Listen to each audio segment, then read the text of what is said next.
Hey, Bodybuilding.com team, Master Coach Zach Long here to talk today about 4 different technique faults that we commonly see with individuals that get low back pain during deadlifting. So we're gonna break these 4 faults out so that you can analyze your own technique and start to address that if it's an issue that you have. The first technique fault we're gonna talk about is lack of engagement of the lats. So the lats are this big muscle that runs on your back, and it is in charge during the deadlift of keeping that barbell really close to your body.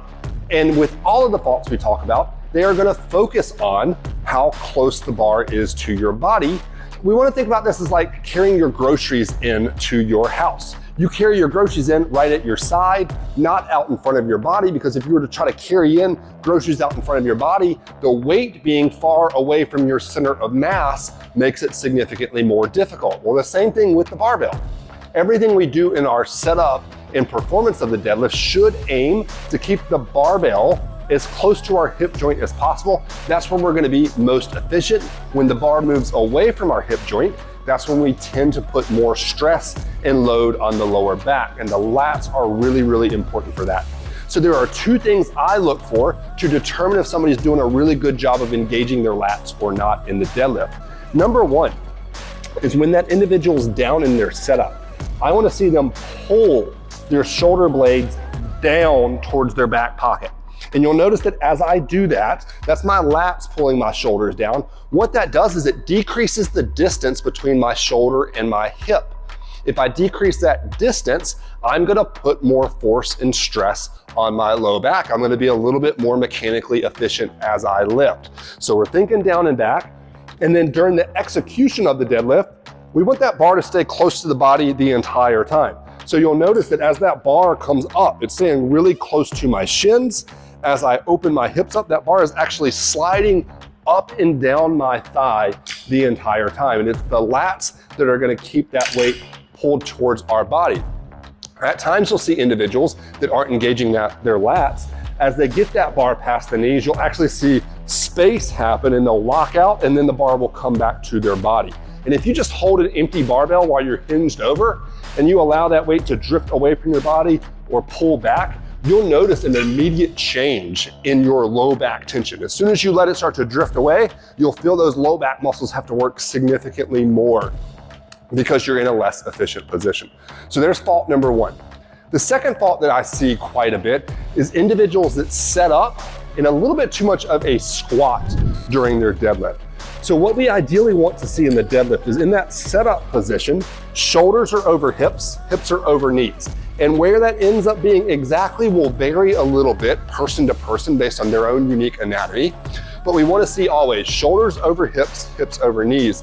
Sometimes we'll see individuals that get down but super, super low to where knees and hips are kind of in the same area. What looks like more of a squat than a hip hinge pattern. And the reason we don't like to see that is that so often if we get in that super squatty position, you'll notice that my knees are now really far in front of the bar. And so now when I start lifting, a lot of individuals are gonna have a tendency for that bar to drift away from their body out of the starting position of the deadlift, which again, if it's moving away off the ground, that's moving that load further away from our hip joint. The further away from our hip the load is, the more stress we put on the lower back. So we want to see hips a little bit higher than that. Third fault is kind of the opposite end of that. It's people that end up shooting their hips up too fast out of the start. So ideally in the deadlift, as somebody's pulling the bar off the ground, I want to see their chest and hips rise at the same rate. So notice how that torso angle doesn't change until I get past my knees with the bar. What we'll see with some individuals is they'll shoot their hips up faster than their chest rises off the ground. What that does is it then positions our hips further behind the weight, and it turns the deadlift into almost a straight leg deadlift. So we're not gonna get near as much of a leg drive off the ground, and ultimately that's gonna put more stress on our back and not allow us to lift maximal amount of weight. So we don't want to see those hips shoot up too fast either.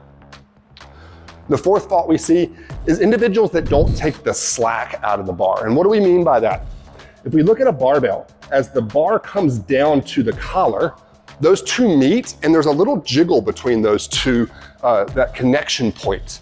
And if individuals don't kind of pull the slack out of the bar, as well as the natural bend that happens in a bar when it's loaded with weights, if you don't do that and you stay relaxed and just rip it off the ground, what we tend to see is individuals that get set up nice, they have everything tense and ready to go, but they don't pull the slack out of the bar, and so as they start going, that weight then pulls them out of positioning rather than them being able to keep everything locked in place, firm, strong to handle maximal loads.